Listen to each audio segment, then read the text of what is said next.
Radio. Raheem here with Swift, Danny Garcia in Los Angeles, man. Little West Coast fall. It must be a good break from the East Coast winter coming. Right. This time, since your last fight and whatnot, just how have you been spending this time? Are you in the gym? Are you just enjoying yourself? I see you here eating sliders and whatnot like me.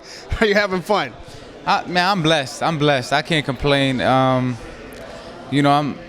blessed. That's all I can say. I'm just spending time with my family, watching my daughter go to school, traveling and just enjoying all the hard work that I put in my life and just having fun.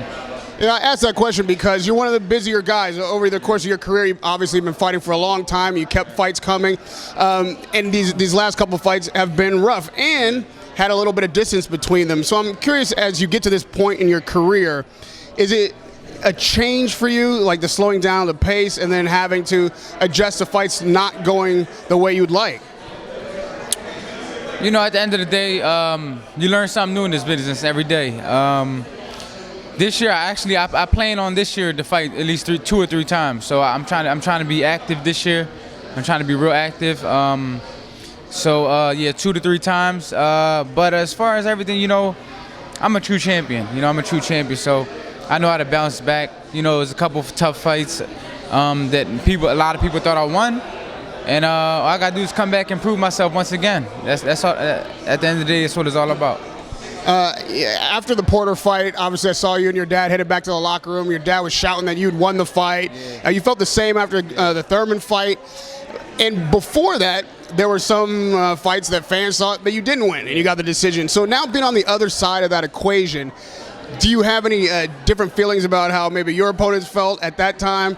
And how do you just deal with the judge's decision and essentially having to live with it? At the end of the day, it is what it is. It's, like you said, I've been on the side of winning some close decisions, but I really felt like I won them fights anyway. But it is what it is. I can't be mad. Like I said before, I'm blessed. All I can do is just come back. I can't cry over it. I can't lose sleep over it. All I can do is just let it make me stronger. And that's what it.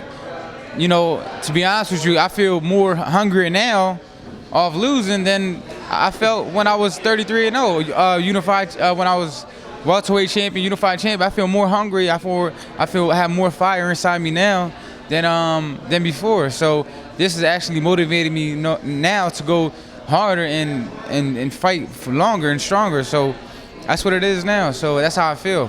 Well, it's a good time to be hungry in boxing because there's a lot of food on the table right now.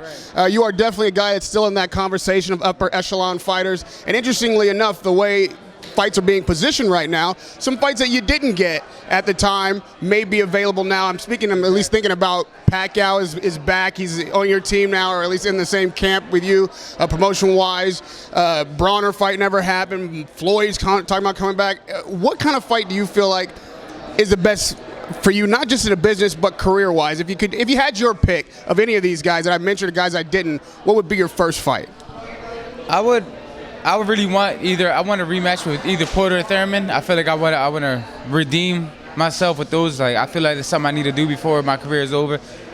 But hey, the win out of Pacquiao and Broner, I think that'll be a great fight for me too. I think that's actually, name-wise, Broner and Pacquiao have big names, and I have a big name. So I think that would be a great promotional pay-per-view fight.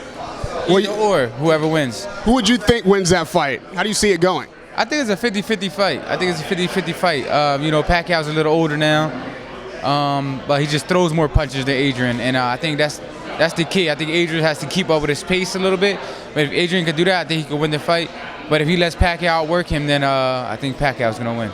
I heard you mention that you felt like Porter possibly got the decision, or a big part of it was because he threw more punches in your fight, even though you felt like you threw the more effective shots. Is there something technical that you feel you could change about your style? Even it's hard because you feel like you won both fights, but there's Thurman and then Porter on the heels of that, losing both fights. Is there something you could do in there at least to swing the judges your way or to fight a better fight? Well, the Thurman fight, I just started late. And then I came on strong at the end. Like he started fast, but I came on strong. So it's basically the same thing if you look at it.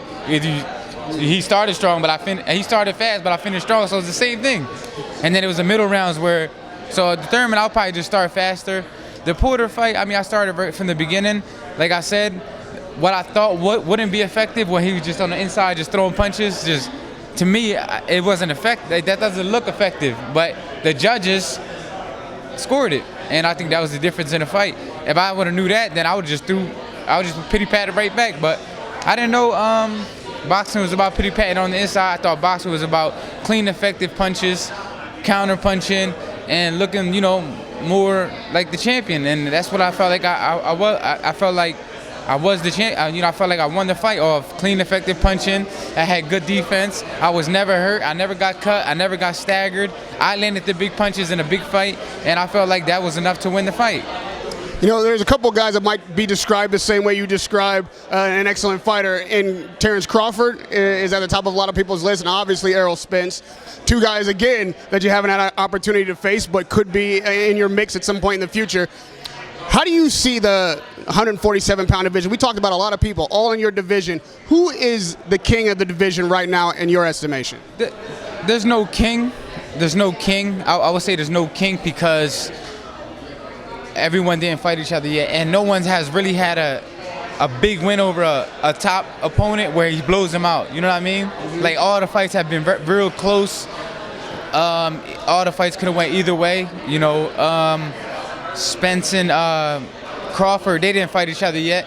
And I feel like Spence and Crawford have to fight. They have to fight in order to get like a Porter or a Thurman fight. That's why I feel, because we already follow each other. So it's like if they fight one of them, it's like they got an easy way to it. So they got to fight each other to fight one of you guys to be king. Is that how you see it? Well, I would say they had to fight each other to get a shot at Thurman or Porter. Since they already fought each other, we fought this little group fought each other, but they didn't fight, and I think that's what's holding Spence back from getting the Thurman fight and the Porter fight. Well, we would be remiss because there's a new name in your division, at least that's being discussed about breaking into the ranks of all you very difficult elite fighters, and that's Mikey Garcia. Yeah. He's looking to face Errol Spence. Apparently that fight's going to happen. How do you see that fight shaking out? Mikey's a good fighter. He's a good fighter. He's a real technical fighter. He has good speed. He has good time and good power. I just feel like I don't know what he thinks. I don't know how he is mentally, but I just feel like it's not a good fight for him. You think it's not a good fight stylistically, or he's just biting off too much, more than he can chew in 47 period? Maybe. He's a good fighter. He's undefeated. It can be a great fight. I just think Spence is way too big for him. Spence is probably the biggest welterweight. And lastly, Danny, obviously you and your father are real close. He takes the losses maybe as hard, if not harder, than you do. Do you guys regroup and think about bringing in any other element into your training? Have you considered going another direction at all? Like moving into this next chapter, obviously you're going to have to be successful, and you're going to have to be successful in big fights. Is there anything changing in the corner? We just got to be smarter, work harder, just be more, just lock in, that's it. Just lock in. We got it. We'll be good. We got good chemistry, and I think that's more important than anything in boxing is chemistry. You can have a great trainer, but if your fighter don't have chemistry, it will never work. And we've seen that. How many fighters went with another trainer and was even worse? So I think and then they wind up coming back. So I think me and my dad, we built a great foundation. We know what we got to work on. It's all about just putting the game plan together and sticking to it and really just locking in. And we're going to do that.